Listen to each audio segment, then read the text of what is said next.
नमस्कार। ज्ञान दीक्षा सत्संग में आप सभी का स्वागत है। ये ज्ञान दीक्षा कार्यक्रम का भाग है जो ज्ञानमार्ग.गुरु पर ज्ञान के खोजी सभी साधकों के लिए निःशुल्क उपलब्ध है। इस साप्ताहिक सत्संग में मैं आपके प्रश्नों के उत्तर देने का प्रयास करता हूँ और शंकाओं का समाधान, साधना में सहायता और कार्यक्रम पूर्ण करने में सहायता देता हूँ। यदि आप में से किसी कोई प्रश्न है तो लिखकर पूछ सकते हैं। सभी के प्रश्न आमंत्रित हैं। परमविद ने पूछा है, यह आर्थिक संकट का इच्छा प्रबलता से बना पड़ा है और साधना में बाधा बन रहा है। इच्छा जैसे चीख चीख कर कह रही है कि मुझे पूरा करो। ये आपको निर्णय लेना है कौन सी इच्छा पूर्ण करना मेरे लिए ज़रूरी है, कौन सी नहीं, किसके बिना जीवन अच्छा चल जाएगा और कौन सी इच्छा पूरी ना करूं तो जीवन पीड़ादायी हो जाएगा। और यदि वो साधना में बाधा है तो वो इच्छा नहीं है, वो बाधा है। इच्छा और बाधा में फ़र्क समझिए। फिर वो इच्छा हो ना हो, अनिच्छा हो, वो कार्य करना पड़ेगा, वो बाधा दूर करनी पड़ेगी। तो ये निर्णय आपको लेना है। निजी मामला है आपका, आर्थिक मामला। सबको अपने अपने निर्णय लेना है। अगर आपको किसी सहायता की ज़रूरत है, जो किसी मार्गदर्शन की ज़रूरत है, तो आप पूछ सकते हैं। अक्सर हम ये मान कर चलते हैं कि साधक का जीवन सुचारू चल रहा होगा, उसमें कोई बड़ी बाधा नहीं होगी, उसके बाद ही साधना करना संभव होता है या उसके बाद ही साधना का फल आता है।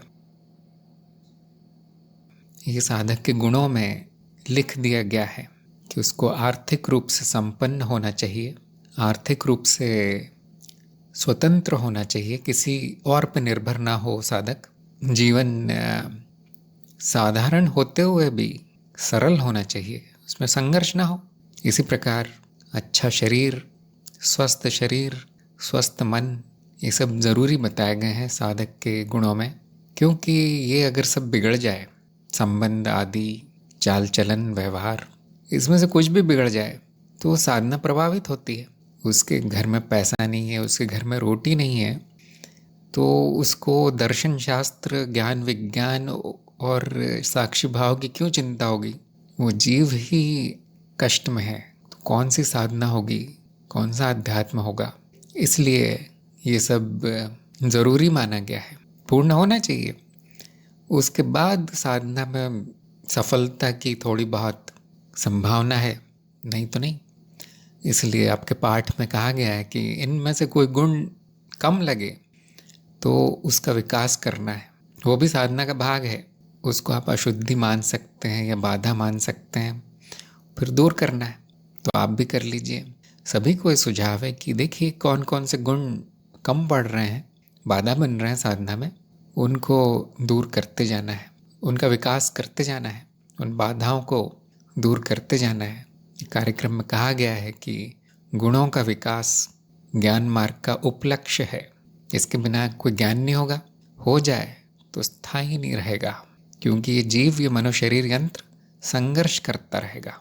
वो कहेगा मुझे ज्ञान नहीं चाहिए, इससे मेरा पेट नहीं भरता, इससे मेरे रोग नहीं दूर होते, इससे मेरी जेब नहीं भर जाती, न मेरे सगे संबंधी मुझे प्रेम करेंगे क्योंकि मैं ज्ञानी हूँ।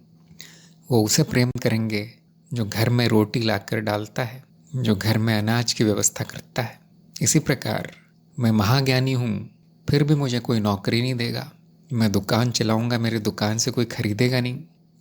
तो संसार अच्छा होना चाहिए साधक का, पहले तो ज्ञान बाद में आता है। इसीलिए आपके कार्यक्रम के पहले प्रश्न पूछा जाता है, कार्यक्रम में जुड़ने से पहले, क्या आप आर्थिक रूप से स्वतंत्र हैं? क्या आप शारीरिक रूप से स्वस्थ हैं?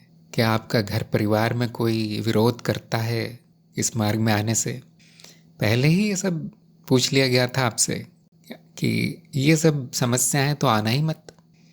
कार्यक्रम बस समय नष्ट होगा उसमें, फिर हाँ, सब सुन लेंगे, आप लिख लेंगे, परीक्षा दे देंगे और अगले दिन भूल जाएंगे क्या हुआ था। समय नष्ट होगा बस, क्योंकि साधक तैयार नहीं है, उसमें गुण नहीं है। साक्षी प्रिया का प्रश्न है, कभी कभी ऐसा होता है कि अच्छे दिखने वाले लोग भीख मांगते हैं, तो ऐसे लोगों को भीख देना चाहिए? मार्गदर्शन करें। ये लोग जो युवा हैं, ये भी निर्णय आपको ही लेना है। ये अब आध्यात्मिक मामला तो है नहीं, ये सामाजिक या नैतिक वर्ग में आता है। ये एक बड़ा प्रश्न है, नैतिक प्रश्न है और सामाजिक भी। क्या भीख मांगना सामाजिक बुराई है? क्या भीख देना नैतिक है?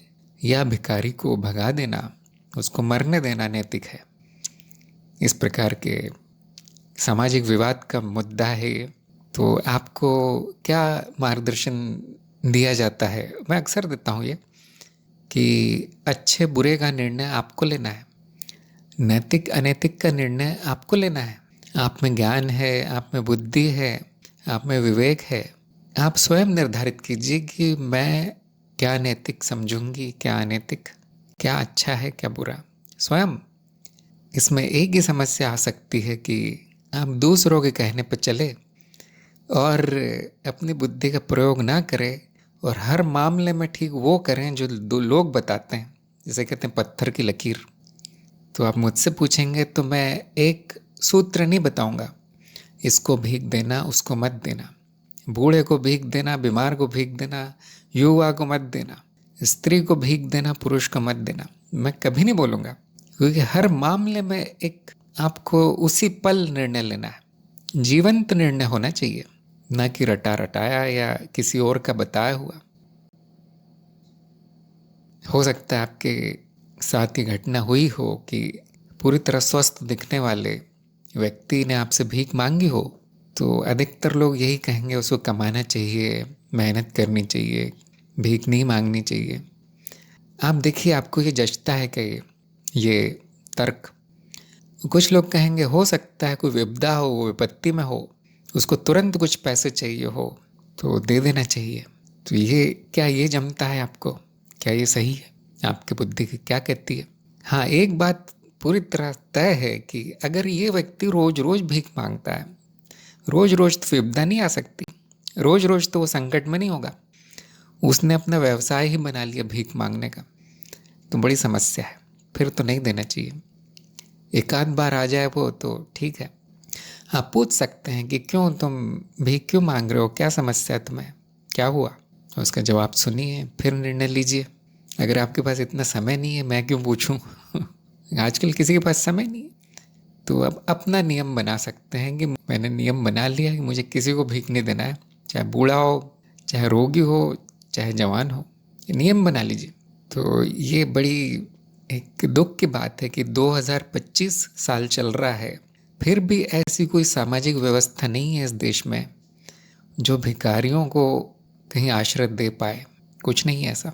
उसके बहुत से कारण हैं कि यदि सरकार भिखारियों की सहायता करने लगे, उनको रहने खाने की व्यवस्था करने लगे, तो उनकी संख्या बहुत बढ़ जाएगी।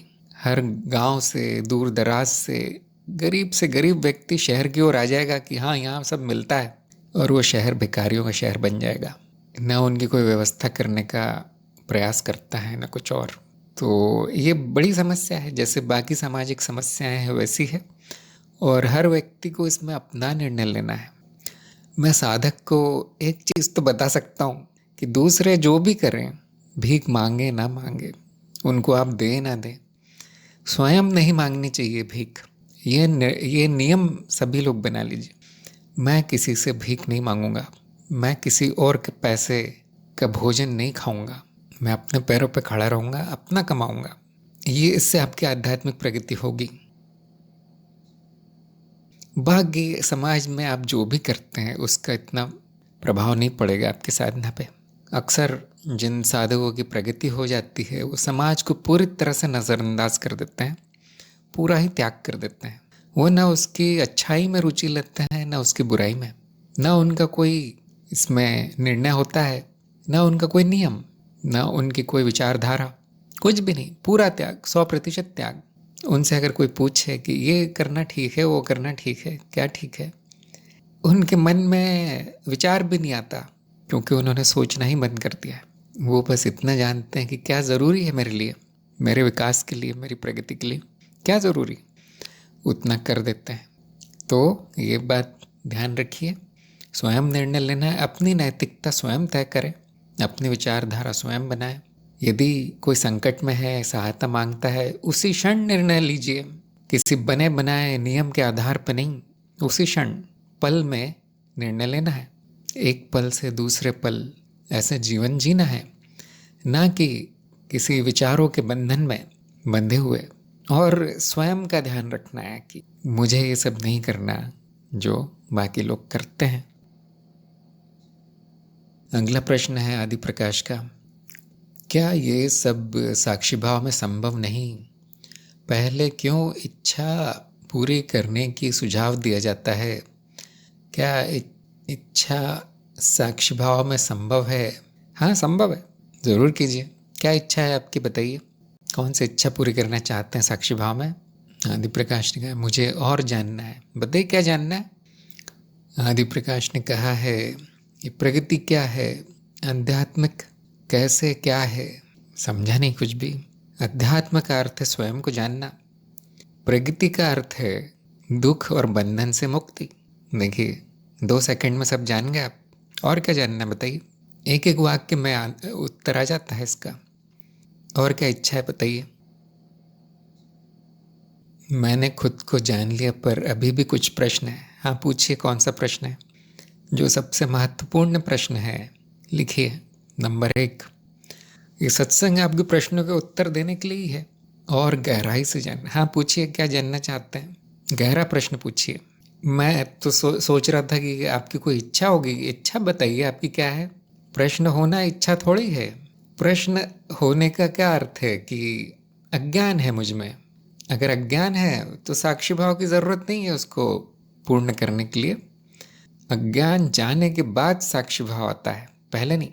तो मेरा सुझाव है आदि प्रकाश को, आपको जितनी भी गहराई से जिस भी विषय पर जानना है वो सब लिख के रखिए, उन प्रश्नों को लिख के रखिए सूची बना के, और सत्संग में पूछिए अगर वो ज्ञान मार्ग से संबंधित है तो। एक बात ध्यान रखिए, स्वयं को जानने के बाद जानने के लिए कुछ भी नहीं बचता, बौद्धिक सर्कस रह जाती है। और माया में जो भी आप जानेंगे वो झूठ होगा, वो भी माया होगा। माया का ज्ञान पूरी तरह माया है। जैसे सपने में कोई व्यक्ति सपने में घटने वाली सभी घटनाओं को जान ले, सारा विज्ञान जान ले उनका, उठने के बाद वो सब झूठ होगा। हाथी क्यों उड़ता है और आसमान से झरने क्यों गिरते हैं, ये सारा जान लीजिए आप सपने में। उठने के बाद आप यही जानेंगे वो सब झूठ था। सपने में क्या जानना ज़रूरी है? ये सपना कौन देख रहा है, वो क्या ये सपना सच है? इसे हम कहते हैं ज्ञान होना, ज्ञान चक्षु खुल जाना। स्वप्न दृष्टा को जान लीजिए, वो सपने में संभव है और उठने के बाद भी सच रहता है। एक ही चीज़ सत्य है, वो है स्वप्न दृष्टा या दृष्टा, जो कि सपने के बाद भी उतना ही सच होता है। और सपने के बारे में इतना ही जानना ज़रूरी है कि ये सपना है, माया है, मिथ्या है, प्रतीत हो रहा है, परिवर्तनशील है। इतना ही जाना जा सकता है, इससे ज़्यादा जाना भी नहीं जा सकता। दृष्टा के बारे में भी इससे ज़्यादा जाना नहीं जा सकता कि वो स्थायी है सभी अवस्थाओं में, कहीं नहीं जाता, कहीं नहीं आता, कारणहीन है, अज्ञेय है। जैसे सपना अज्ञेय है, वैसे उसको देखने वाला भी अज्ञेय है। वो मैं ही हूँ, सपना भी मैं हूँ, देखने वाला भी मैं हूँ। मेरा सत्य स्वरूप उस सपने का अनुभव करने वाला है, अनुभव करता, और मेरा मिथ्या रूप सपने में दिखने वाली घटनाएं अनुभव है। इससे ज़्यादा कुछ नहीं जाना जा सकता। तो आपकी इच्छा कभी पूरी नहीं होगी, इस पर विचार कीजिए। हाँ, आपको मूल ज्ञान में अगर समस्या है तो ज़रूर दिया जा सकता है मूल ज्ञान, और वो केवल अज्ञान का नाश है, मान्यताओं का नाश, इससे ज़्यादा कुछ नहीं मूल ज्ञान। आदि प्रकाश ने कहा मूल ज्ञान में कोई प्रश्न है? हाँ, ज़रूर लिखिए। ये सत्संग इसीलिए है, और कोई कारण नहीं है सत्संग का। न आर्थिक समस्याएं दूर करना, न भिखारियों की समस्या दूर करना, केवल मूल ज्ञान। और वो मूल ज्ञान भी इतना नहीं खास कुछ है नहीं। आपकी मान्यता क्या है, लिख के भेज दीजिए बस, आपने क्या मान रखा है वो नष्ट कर दी जाएगी। और कोई उत्तर आता भी नहीं मुझे। अगला प्रश्न है कनु का, साधक को धैर्य रखना है। अगर गुरु कहता है कि 3 साल बाद आना ज्ञान मार्ग में, तो साधक को धैर्य रखना है कि 3 साल तक रुकना है। ऐसी काफ़ी सारी शिक्षा साधक को दी जाती है। तो मेरा सवाल है, ये किसको शिक्षा दी जा रही है? मानव यंत्र को? वो तो एक अनुभव है और उसको उपदेश दे के कोई फ़ायदा नहीं। क्या अनुभवकर्ता को वो संपूर्ण है, उसे कुछ सीखने की ज़रूरत नहीं, ना अनुभवकर्ता को कोई ऐसी इच्छा है। नंबर 2, तो क्या अहम को शिक्षा दी जाती है? क्या अहम या जो भी है जो शिक्षा ग्रहण करके परिवर्तन ला सकता है, तो उसमें उतनी शक्ति है कि वो कुछ कर भी सकता है। नंबर 3, मतलब जो हो रहा है उसमें कुछ अलग भी किया जा सकता है। तो ये जो शिक्षा है कि अभी ज्ञान नहीं होगा, या इस प्रकार की कोई शिक्षा कि अपने गुणों का विकास करो, ये साधक को दी जा रही है।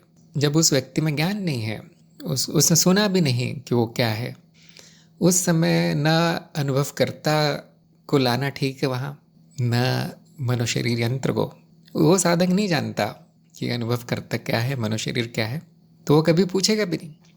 वो बोलेगा हाँ मुझे 3 साल रुकने के लिए बोला है, मैं रुक जाता हूँ। जब उसको ज्ञान होगा तब ये प्रश्न आएगा कि कौन रुका है वहाँ पे, कौन रुका 3 साल, किसने गुणों का विकास किया, तब आएगा वो प्रश्न। और तब उसका उत्तर देने का कोई अर्थ नहीं है, क्योंकि न मानो मनोशरीर यंत्र है, न कोई रुका है, न कुछ हुआ है, सब प्रतीत होता है ऐसा। अगर उस साधक को ज्ञान हुआ है तो वो कभी पूछेगा नहीं।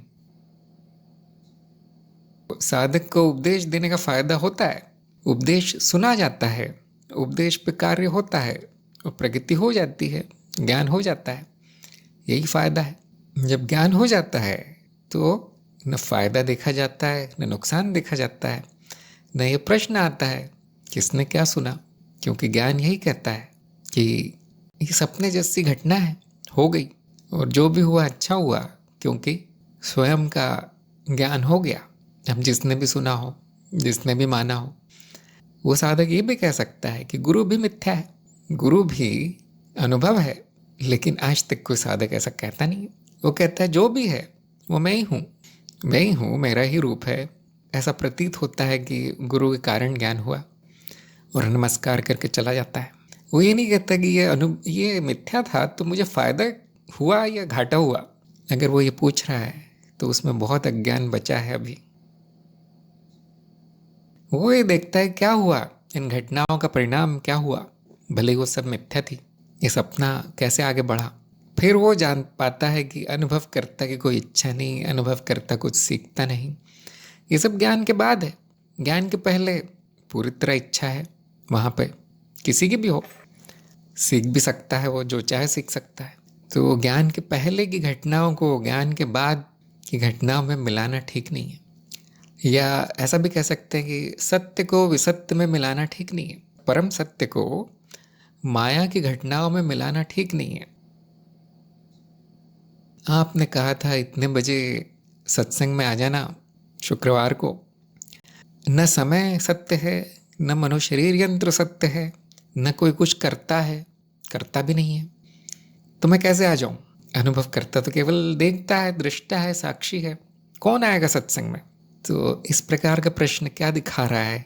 अज्ञान बहुत है उस आदमी में, क्योंकि जो विसत्य है, जो व्यवहारिक है, माया है, उसमें उसने सत्य का मिश्रण कर दिया। वो तार्किक नहीं है। पूरी तरह जानते हुए कि ये सत्य है, वो करना है जो व्यवहारिक है, जो इस सपने का भाग है, जो इस लीला में हो रहा है, मिश्रण नहीं करना है उनका। हाँ, रेलगाड़ी तो मिथ्या है, गुरु ने कहा था, मनुष्य भी मिथ्या है। मैं खड़े हो जाता हूँ पटरी पे, क्योंकि मैं तो अनुभव करता हूँ जो अमर है, अजर है, अविनाशी है। क्या हम कहेंगे उस व्यक्ति में बुद्धि है, या उसमें कुछ ज्ञान है, या उसको कुछ ज्ञान भी हुआ है? क्योंकि मिथ्या ये भी कहती है, माया ऐसी है कि वो यंत्र बचेगा नहीं। जो जानने का दावा करता है कि माया है वही नहीं बचेगा, उस माया के सामने। कैसे सत्य को सत्य में मिलाने से बुद्धि भ्रमित होती है, देखिए कैसा हो रहा है। तो इसका सारांश में यही उत्तर है कि हाँ, अनुभव करते कोई इच्छा नहीं है, ना उसको उपदेश मिलता है, ना वो कुछ सीखता है, पूरी तरह निर्गुण है। लेकिन साधक की इच्छा है, साधक का फायदा है, साधक की प्रगति है।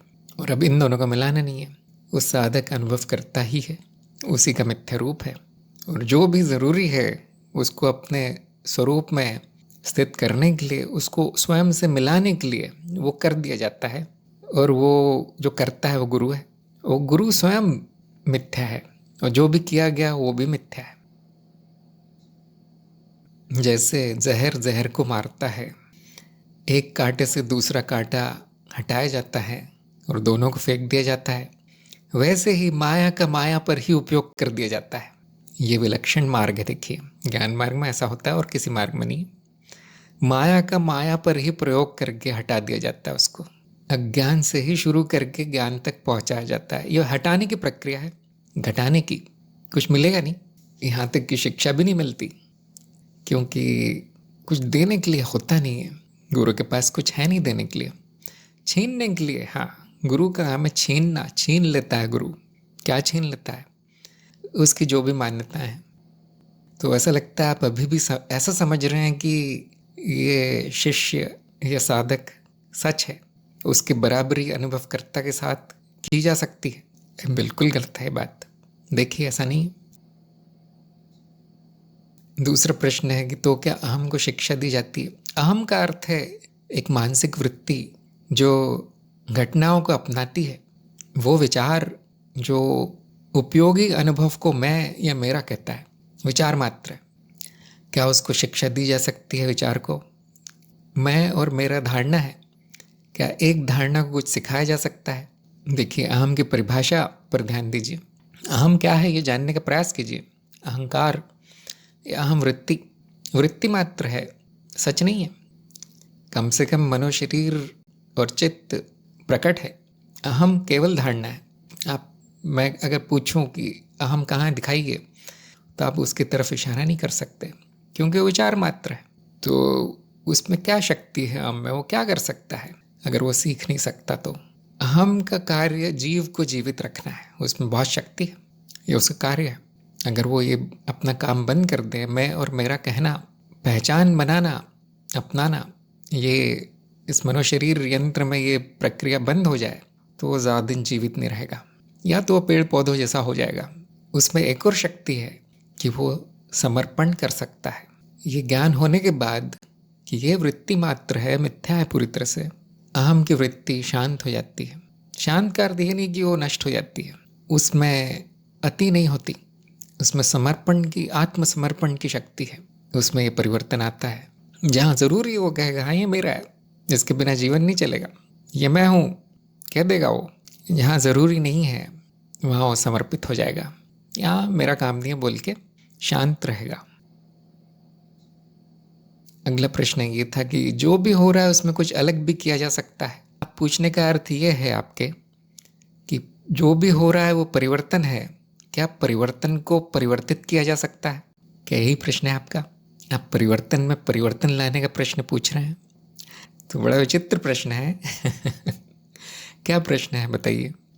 जो हो रहा है वो परिवर्तन मात्र है, कुछ अलग करने का अर्थ है परिवर्तन को परिवर्तित करना। क्या ये तार्किक है प्रश्न? केवल इतना कह सकते हैं कि कुछ प्रतीत हो रहा है, अस्तित्व में कुछ होता नहीं। अभी हम सत्य के स्तर पे बात कर लें पहले। अस्तित्व में कुछ नहीं होता, केवल अनंत संभावना है, उसमें से कुछ प्रतीत होता है, ऐसा ज्ञान होता है, कुछ हो रहा है। वो करता कोई है नहीं, करने वाला कोई है नहीं, करता धारणा है। जैसे अहम है, समय है, स्थान है, वैसे कर्ता भी धारणा है, चित्त निर्मित विचार मात्र है, क्योंकि कर रहा है। तो ना कुछ होता है, ना कोई कुछ करता है। अब माया के स्तर पे ऐसा प्रतीत होता है कि कुछ घटनाएं हो रही है और एक करने वाला भी है और उसकी एक इच्छा भी है, स्वेच्छा। माया में ऐसा प्रतीत होता है। और ये भी प्रतीत होता है कि वो चाहे तो कुछ और कर सकता है, चाहे तो ये करे चाहे तो वो करे, ये भी प्रतीत होता है। अब इसको सत्य में नहीं मिलाना है, क्योंकि हमने सत्य का स्तर छोड़ दिया है, नीचे आ गए। कनू ने कहा है कि मनुष्य कुछ भी कर नहीं सकता, जो होना है वो होना है, उसमें क्या कुछ प्रयास से अलग कर सकते हैं? मनुष्य कुछ कर नहीं सकता, ये सत्य के स्तर पर कहा गया है, और मनुष्य का प्रयास माया के स्तर पे है, दोनों को मिला नहीं सकता। ये प्रतीत होगा कि मनुष्य अपने प्रयास से कुछ अलग कर रहा है, बस इतना ही होगा। कभी कभी ये भी प्रतीत होगा कि मनुष्य हर प्रकार का प्रयास कर रहा है, कुछ और हो नहीं रहा है जो वो चाहता है, ये भी प्रतीत होगा। ये स्वयं आपको अनुभव से जानना है अपने, कैसा ही होता है। कनू ने पूछा है, जैसे एक गुरु ने प्रयास करके एक अज्ञानी को ज्ञानी बना दिया, अगर गुरु नहीं होता तो ये कैसे होता? ये काल्पनिक प्रश्न है। ये होता तो क्या होता, वो होता तो क्या होता, काल्पनिक प्रश्न है। तो ऐसा प्रतीत हुआ कि गुरु के प्रयास से अज्ञानी ज्ञानी हो गया, बस इतना हुआ। ये सपने का भाग है। गुरु नहीं होता, कुछ भी हो सकता था, फिर कोई और गुरु होता, कुछ और घटना हो जाती। ये काल्पनिक बातें हैं जिसका कोई अर्थ नहीं है। काल्पनिक बात क्या है? जिसका कोई प्रमाण नहीं दिया जा सके, अनुभव ही ना हो। तो अगर वो नहीं होता गुरु तो कुछ बोला नहीं जा सकता, फिर क्या होता? कोई सूत्र तो है नहीं, कोई नियम तो है नहीं, फिर कुछ और प्रतीत होता, कुछ और प्रतीत हो सकता था। इसका एक उदाहरण है कि सिनेमा में एक व्यक्ति बहुत प्रयास करता है, पढ़ता है, लिखता है, कमाता है और करोड़पति हो जाता है। उसका महल है, उसका घर है, उसकी पत्नी है। एक बार बाढ़ आ जाती है, सब नष्ट हो जाता है, उसके घर परिवार के लोग सब मर जाते हैं। वो बहुत प्रयास करता है बचाने का, कुछ नहीं होता। तो सिनेमा के स्तर पे ये सब हुआ है। देखिए, ऐसा दिखा है हमें कि उसके प्रयास से कुछ कार्य हुए, सफल हुए, उसने सब कर लिया। ये भी दिखा कि वो प्रयास करता रह गया, लेकिन जो होना था वो हुआ। दोनों संभावनाएं उस सिनेमा में दर्शाई गई, लेकिन वो पूरा का पूरा सिनेमा ही मिथ्या है। अब हम ये नहीं कह सकते कि उस व्यक्ति को ये करना था, उस व्यक्ति को वो करना था, वो तो अनुभव करता है, फिर ये सब क्यों हुआ? अब वो सत्य को उसमें मिला नहीं सकते। देखिए, वहाँ पे सब कुछ होता है पर्दे पे, इसलिए क्या सत्य है उसमें से, कौन सा नियम है, बता नहीं सकते। अगर सब कुछ हो सकता है तो नियम क्या है? फिर कोई नियम नहीं है। क्या हम कहेंगे कि उस पर्दे पे उस किरदार ने सब सच में कुछ किया? क्या वो कुछ कर सकता है, या केवल वो हुआ जो होना था? क्या आप पूछ सकते हैं ऐसा? अब नहीं पूछ सकते, क्योंकि ऐसा ज़रूर प्रतीत हुआ है कि उसने अपने प्रयास से किया है। लेकिन आप पर्दे के बाहर से देखेंगे, दर्शक बन गए, तो कुछ नहीं। जो कहानी है वो प्रकट हुई वहाँ पे, बस किसी ने कुछ नहीं किया। वो प्रयास भी झूठा था, वो बाढ़ भी झूठी थी, वो नुकसान भी झूठा था, वो लोग भी झूठे थे। तो यहाँ आप सत्य को असत्य में मिला रहे हैं, सिनेमा को सच्चाई में मिला रहे हैं, वो भ्रमित हो रहे हैं। ऊपर से आप कल्पना भी कर रहे हैं, जैसे सिनेमा के इसमें आप बोल सकते थे वो शहर छोड़ देता, दूसरी जगह चले जाता, ऊपर पहाड़ में, तो बच जाता, उसका पैसा बच जाता, उसका परिवार बच जाता। अगर वो ये करता तो क्या होता? ऐसा पूछ रहे हैं आप। जब आप पूछते हैं कि गुरु नहीं होता तो कैसे होता? एक काल्पनिक बात है। देखिए, क्या इस प्रश्न का कुछ अर्थ है? ये जानने का प्रयास कीजिए कि इस सपने में कुछ प्रतीत हो रहा है, वो कुछ भी हो सकता है, जैसे सिनेमा में कुछ भी हो सकता है। वहाँ तर्क लगाना ठीक नहीं है, और तार्किक है पूरी तरह से क्या होता है यहाँ। लेकिन क्या आपको ज्ञान हुआ कि मैं कौन हूँ, मेरा स्वरूप क्या है? हाँ, वो सत्य है।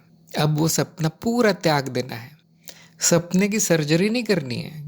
ये होता तो क्या होता, कौन सीख रहा है यहाँ, कौन? सब झूठ है, वो सिनेमा है वो। क्या आपको ज्ञान हो गया? वो मिथ्या को त्यागना है। अब अगर ज्ञान नहीं हुआ तो इस प्रकार के प्रश्न आएंगे, किसने सीखा? गुरु नहीं होता तो किसको ज्ञान होता? इसका मतलब गुरु सच है? इस तरह के प्रश्न आएंगे। देखिए, क्यों? क्योंकि बुद्धि भ्रमित हो रही है, सत्य को असत्य में मिला रही है। तो मैंने तो कोशिश की आपके प्रश्न समझने की, पूरी तरह मेरी समझ में नहीं आया कि आप ये सब क्यों पूछ रहे हैं, लेकिन मैंने उत्तर देने का प्रयास किया है। देखिए, मिलावट नहीं करनी है, सब स्तरों को अलग अलग रखना है। माया में कुछ भी हो सकता है, उसका कोई कारण नहीं है कि ये क्यों हुआ वो क्यों हुआ, प्रतीत कुछ भी हो सकता है। अगर कुछ होकर ज्ञान हो गया, ज्ञान प्रकट हो गया, अब ये भी नहीं पूछना किसको हुआ, क्यों हुआ, किसने दिया, कुछ नहीं, ज्ञान प्रकट हो गया, ब्रह्म स्वयं जाग गया सपने से, है ना।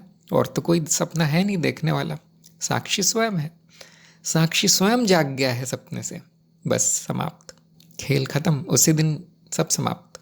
अब कोई प्रश्न नहीं बचना चाहिए।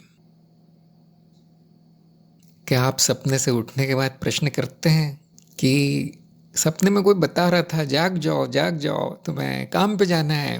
क्या आप पूछते हैं कि वो किसको सिखाया जा रहा था, कौन सुन रहा था वो बात, वो उपदेश किसको दिया जा रहा था? आप देखेंगे ज्ञान होने के बाद, आप या सपने से जागने के बाद आप देखेंगे वो सब मिथ्या था, वो मेरे ही रूप थे, वो लीला थी, एक तरह की घटना थी बस। हाँ चलो काम आई मेरे घटना कि मैं जाग गया। तो गुरु का प्रकट होना वो घटना है जो गुरु के ही स्वरूप को जगा देता है।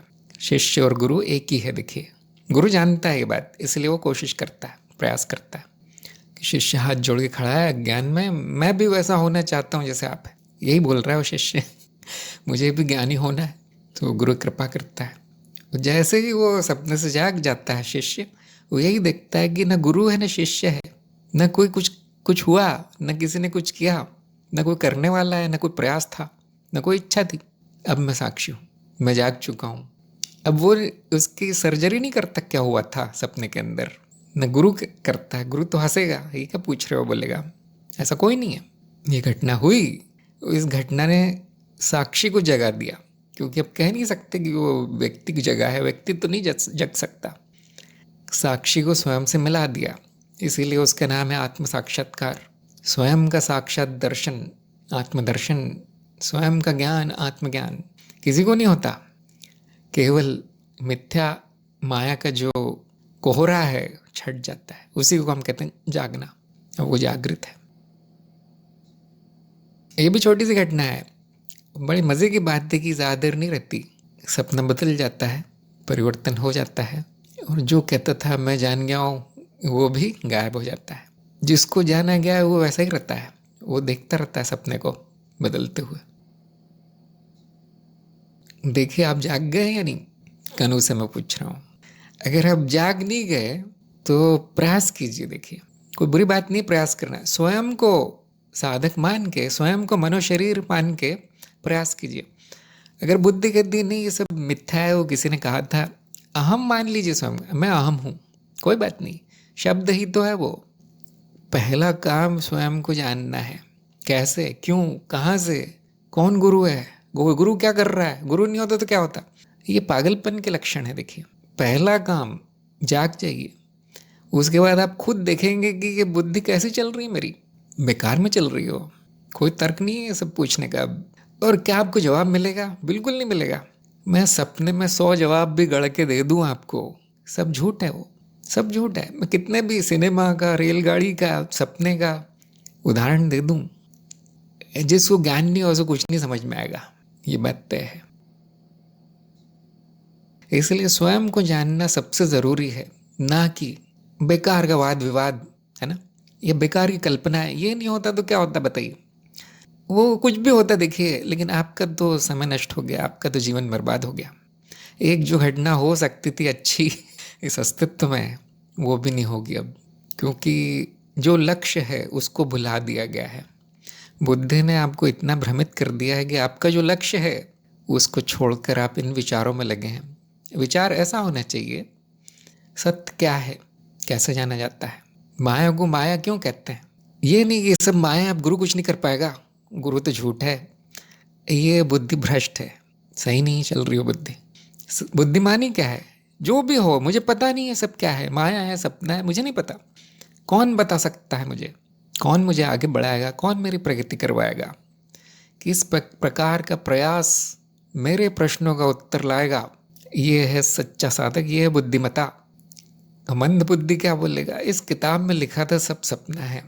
हाँ तो मेरी मंद बुद्धि कहती सब बेकार है, फिर कोई उपदेश सुनने वाला नहीं है, गुरु भी नहीं है, अब मुझे जानना भी नहीं है। तो यहाँ पे बुद्धि धोखा दे गई उस व्यक्ति को, अब वो अज्ञानी रह जाएगा। जबकि जो इस सपने का उपयोग करेगा, गुरु का उपयोग करेगा, किताबों का उपयोग करेगा, वो जाग जाएगा। वो जाग जाएगा। जागने के बाद देखेगा कोई भी प्रश्न उपयोगी नहीं रहा। अब कुछ भी उपयोगी नहीं है, कुछ भी जानना उपयोगी नहीं है, कुछ भी सोचना भी उपयोगी नहीं है। ऐसे व्यक्ति को हम कहते हैं मुक्त हो गया, जिसको ज्ञान हो गया, अज्ञेयता की स्थिति पे पहुंच गया। ऐसा व्यक्ति मौन हो जाता है। इस मौन का नाम ही आनंद है, और कोई आनंद नहीं मिलता है।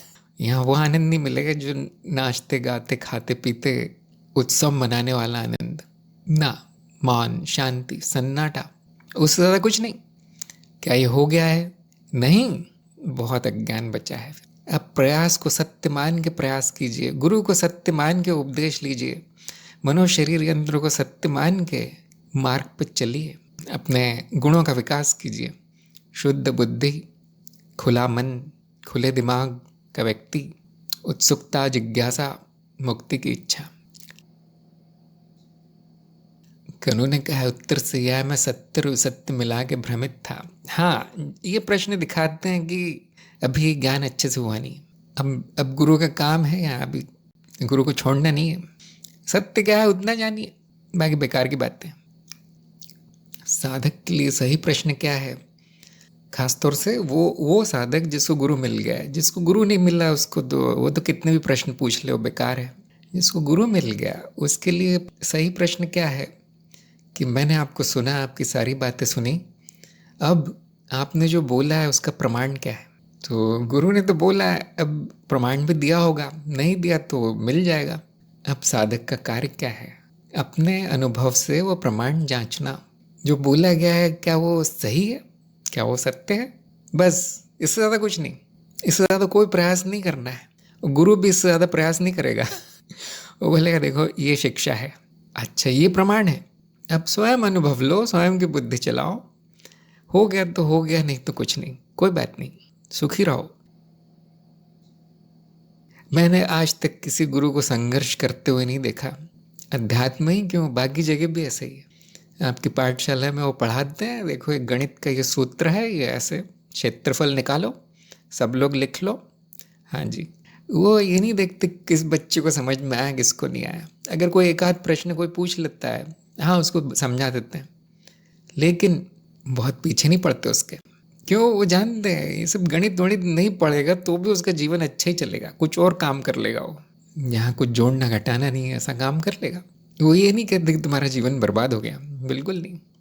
तो गुरु ऐसे ही है, वो बस अपना पासा फेंक देता है, ये लो ये ज्ञान है, जिसको चाहिए ले लो। वो ये नहीं सोचता कि मैं जीत रहा हूँ या हार रहा हूँ, उसको कुछ नहीं पड़ी। इसीलिए साधक का कर्तव्य है, देखिए प्रयास साधक को करना है, गुरु को नहीं। गुरु नहीं होता तो भी कुछ बहुत ज़्यादा समस्या नहीं थी, किसी को कुछ ज़्यादा जाता नहीं। माया चलती रहती, सपना चलता रहता, बदलता रहता, सब मिट्टी हो जाता है अंत में। ये देखिए, ज्ञान हो गया तो भी सब मिट्टी होना है, अज्ञान है तो भी सब नष्ट होना है। इसके बाद पूछने का कुछ नहीं है, सोचने का भी कुछ नहीं है, खेल है। विदुषी ने पूछा है कि चरण 5 में आत्ममूल्यांकन कैसे करें। पहले तो वो सारे पाठ सुन लीजिए, आत्ममूल्यांकन के चरण में जो पाठ है वो सुन लीजिए। उसमें तरह तरह की वृत्तियाँ बताई गई हैं और कुछ 8-10 भागों में इस प्रति रचना को बांट दिया गया है, जिसको हम मनुष्य कहते हैं, जीव कहते हैं। वो एक चीज़ नहीं है, उसके 8-10 भाग कर दिए गए हैं और उसकी वृत्तियाँ गिनाई गई हैं। तो आप स्वयं में देखिए, ये जो जीव है विदुषी नाम का, उसमें देखिए कि इसमें कौन कौन सी वृत्तियाँ चल रही है। अब यहाँ पे आपको ध्यान रखना है कि ये सब माया की बातें, देखिए वे सत्य है। अनुभवकर्ता का कोई मूल्यांकन नहीं कर सकते, है ना, पूरी तरह जानते हुए, क्योंकि यहाँ पे लक्ष्य अब ज्ञान नहीं है। ज्ञान हो गया आपको, उम्मीद है ऐसी। यहाँ पे लक्ष्य आत्मसुधार है, आध्यात्मिक प्रगति। तो यहाँ पे आपको देखना है कौन कौन सी वृत्तियाँ इस जीव में है। बिल्कुल अब मैं कह सकते हैं इसको, कोई नियम नहीं है, कोई कानून नहीं है कि इस मनुष्य शरीर को मैं नहीं कह सकते। जहाँ उपयोगी है वो वहाँ मैं पहुँच जाता है। मैं का उपयोग है, बहुत बड़ी चीज़ है मैं, उसकी सुई आपने देखी होगी, घड़ी देखी होगी, मैं की घड़ी, जहाँ उपयोगी है वो सुई वहाँ रखनी है कि हाँ, आत्म मूल्यांकन के लिए मैं ये मनुष्य हूँ, कोई बात नहीं, पूरी तरह जानते हुए। देखिए वृत्तियाँ क्या चल रही है मुझ में, कौन सी परत में कौन सी वृत्ति चल रही है, उनकी सूची बना लीजिए, वो भेज दीजिए मुझे। और एक और तरीका है, वो आत्म मूल्यांकन यंत्र बना दिया गया है जो आपकी हर परत की जांच कर लेगा। आपको उसमें प्रश्न पूछे जाते हैं, आपको बस टिक लगाते जाना है कि आप में कौन सी वृत्ति है। वो पूरा ग्राफ बना के प्रतिशत निकाल देगा कौन सी परत में क्या चल रहा है। यंत्र, आत्म मूल्यांकन यंत्र, उसकी कड़ी आपके कार्यक्रम में ही दी गई है। आपने देखी होगी, और नहीं देखी तो मैं आपको देता हूँ। तो आपको दोनों करना है। देखिए पहले तो सारे पार्ट समझना है। अगर आप सीधे यंत्र में जाके कर लेंगे तो आपको समझ में नहीं आएगा कि ये सब क्यों हो रहा है। यहाँ पे वृत्ति दिखा रहा है बोधिसत्व वृत्ति, यहाँ पे वो दिखा रहा है भोग वृत्ति इतने प्रतिशत, उसका अर्थ क्या है वो आप नहीं जान पाएंगे। यंत्र आपकी मेहनत कम कर देगा, लिखा पढ़ी की सूची बनाने का काम थोड़ा कम हो जाएगा, लेकिन वो पार्ट सुने बिना, उनको समझे बिना आप आत्म मूल्यांकन समझ नहीं पाएंगे, कर नहीं पाएंगे। कनु ने पूछा है, त्रिज्ञान वीडियो श्रृंखला को चरण 3 में देखना है या नहीं, या अभी सिर्फ सत्यापन करके परीक्षा देने के बाद त्रिज्ञान के वीडियो देखने हैं। उसमें कुछ नया तो मिलेगा नहीं आपको, आप देख सकते हैं, जब चाहे देख सकते हैं, जितनी बार चाहे देख सकते हैं। उस त्रिज्ञान श्रृंखला में ठीक वो है जो आपके कार्यक्रम में, और छोटे रूप में, संक्षेप में। कार्यक्रम में बड़े विस्तार में है। कार्यक्रम में 20 पाठ हैं। त्रिज्ञान आपका 1-8 घंटे का काम है, 1 घंटे का वीडियो है, जिसमें संक्षेप में आम जनता को ज्ञान मार्ग से परिचित करवाने का प्रयास है। वो ज्ञान दीक्षा के साधक के लिए खिलौने जैसा है, आप खेल सकते हैं थोड़ी देर। हाँ, उसमें जो श्रृंखला में जो प्रश्नोत्तर है वो परीक्षा में सहायक है। जो त्रिज्ञान की श्रृंखला है उसमें जो प्रश्नोत्तर दिए गए हैं, प्रश्नों के उत्तर, कुछ 7-8 मुख्य प्रश्न हैं, वो थोड़ा सा परीक्षा की तैयारी करवा देते हैं। लेकिन वो 2-4 प्रश्न सुन लेने से, उत्तर सुन लेने से तैयारी नहीं होती परीक्षा की। परीक्षा की तैयारी कैसे होगी, जब तक आप सत्यापन नहीं कर लेंगे। जो चरण 3 में कार्य है, चरण 3 का मैं जो आपको कार्य दिया गया है वो वीडियो देखने का नहीं दिया गया। कुछ सहायक हो सकते हैं वीडियो, हाँ, 1-आध उत्तर आपको मिल सकता है, 1-आध शंका दूर हो सकती है, लेकिन वो तो सत्संग में पूछ के भी दूर हो सकती है और जल्दी हो जाएगी। आपको कुछ देखना नहीं पड़ेगा, घंटों बर्बाद नहीं करने पड़ेंगे। सत्संग में आपकी शंका 5 मिनट में दूर हो सकती है, अगर मैं कर पाऊँ तो। अगर वीडियो पे नहीं कर पाया तो यहाँ भी नहीं कर पाऊँगा, यहाँ नहीं कर पाया तो वीडियो देख के भी फायदा नहीं है। चरण 3 में कुछ देखना वेखना इतना ज़रूरी नहीं है जितना कि सत्यापन। सत्यापन कैसे करना है ये सही प्रश्न है, ना कि त्रिज्ञान। जिनकी रुचि हो देख सकते हैं, जिनकी रुचि हो जो वीडियो चाहे देख सकते हैं। लेकिन अगर आप बहुत ज़्यादा वीडियो में उलझ गए तो सत्यापन के लिए समय नहीं रहेगा, या वो मनन के लिए बुद्धि शांत नहीं हो पाएगी, क्योंकि इतना कुछ भर गया उसमें वीडियो देख देख के। तो उसका परीक्षा के लिए कोई फ़ायदा नहीं है। कितने भी वीडियो देख लीजिए, परीक्षा की कोई तैयारी नहीं होगी। परीक्षा की तैयारी के लिए जो 20 पाठों में शिक्षा दी गई है वो सत्य है या नहीं, सत्यापन, या वो झूठ है क्या, मिथ्याकरण, ये ज़रूरी है। ये कहा गया है तो क्यों कहा गया है, वो कहा गया है तो क्यों कहा गया है, कैसे जानूँ, स्वयं के अनुभव से, स्वयं की बुद्धि से, और प्रमाणित नहीं होता है आपसे, मान लीजिए, तो सत्संग में पूछना है। सत्संग ज़रूरी है परीक्षा की तैयारी के लिए। मैं किताब पढ़ लेता हूँ, कहीं इंटरनेट पे खोज लेता हूँ, शायद कुछ उत्तर मिल जाए, बिल्कुल नहीं मिलेगा, क्योंकि ये ज्ञान दीक्षा कार्यक्रम आपको कहीं और नहीं दिखेगा। सब कुछ उसमें है, इसके बाहर कुछ नहीं है। एक शब्द का अर्थ भी नहीं पता चलेगा आपको बाहर कहीं। तो आपके लिए कोई और उपाय नहीं है, केवल पाठ, अपना अनुभव, अपनी बुद्धि और सत्संग। अगर इससे भी नहीं पता चले क्या सत्य है क्या असत्य, तो क्या करना चाहिए, कौन सा वीडियो देखना चाहिए? कुछ नहीं करना, कार्यक्रम ही छोड़ देना चाहिए। जो आप सत्य नहीं साबित कर पाए वो कोई नहीं कर पाएगा। जो सिखा रहा है वही जवाब नहीं दे पाया सत्संग में तो कोई नहीं दे पाएगा। उसके बाद भी अगर रुचि बचती है कि हाँ मुझे ज्ञान चाहिए, ज्ञान मार्ग मेरा मार्ग है, तो दूसरा गुरु, दूसरा कार्यक्रम, आश्रम, सीधे आश्रम में जाना है। ये बताया गया था, मेरे कुछ समझ में नहीं, आप बताइए, मुझे दिखाइए, सामने दिखाइए, अनुभव करता कहाँ दिखाइए, ऐसे पूछना है गुरु से जाके। नया गुरु वो भी नहीं होता तो क्या करूँ, वो मार्ग ही छोड़ देना, फिर ज्ञान मार्ग छोड़ देना है, क्योंकि जीवन नष्ट होगा फिर आपका। ये ऐसा मार्ग नहीं है जो खोजते खोजते खोजते सालों बाद कुछ मिल जाएगा, कुछ नहीं होगा यहाँ। यहाँ तो ज्ञान होगा या तो अज्ञान रह जाएगा, इतना ही हो सकता है। तो देखिए आपके सत्यापन में क्या सहायक है वो कीजिए।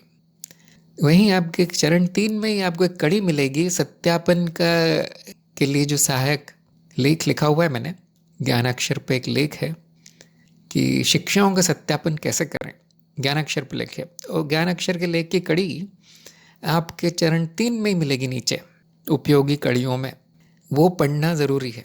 हाँ ये देखिए आपने पढ़ी होगी, ये ज़रूरी है सत्यापन के लिए, क्योंकि चरण 3 में कोई पाठ नहीं है, कोई वीडियो नहीं है, मैंने कुछ भी नहीं बताया कैसे करना है। इसलिए जब लोगों ने पूछना शुरू किया हमें तो आता ही नहीं सत्यापन करना, तो फिर उनके लिए मैंने लेख लिखा है शिक्षाओं का सत्यापन। तो बहुत आसान है देखिए सत्यापन, मेरा अनुभव क्या कहता है और मेरी बुद्धि क्या कहती है, हो गया सत्यापन। जो ज्ञान मार्ग के लिए बना है, जिसका प्रारब्ध ज्ञान मार्ग है, सुनते सुनते सत्यापित हो जाएगा। ऐसा क्यों? क्योंकि स्वयं का ज्ञान है। देखिए मैं यहीं इसी समय हूँ, न कहीं दूर जाना है न कोई समय लगेगा, वहीं के वहीं हो जाएगा। इन्होंने कहा था मैं वो हूँ जिसका अनुभव नहीं होता, तो कौन सी किताब में ढूंढूं, कौन सी किताब मुझे अनुभव करवा देगी, मिथ्याकरण कैसे कर लूँ, ये सब नहीं है सत्यापन। कौन से वीडियो में बताया गया है, बिल्कुल नहीं पता चलेगा। सामने देखिए अनुभव होता है कि नहीं मेरा, अप्रोक्ष अनुभव देखिए, और फिर भी मैं हूँ या नहीं, कितना समय लगा, वो सुनते सुनते ही सत्यापन हो जाता है। देखिए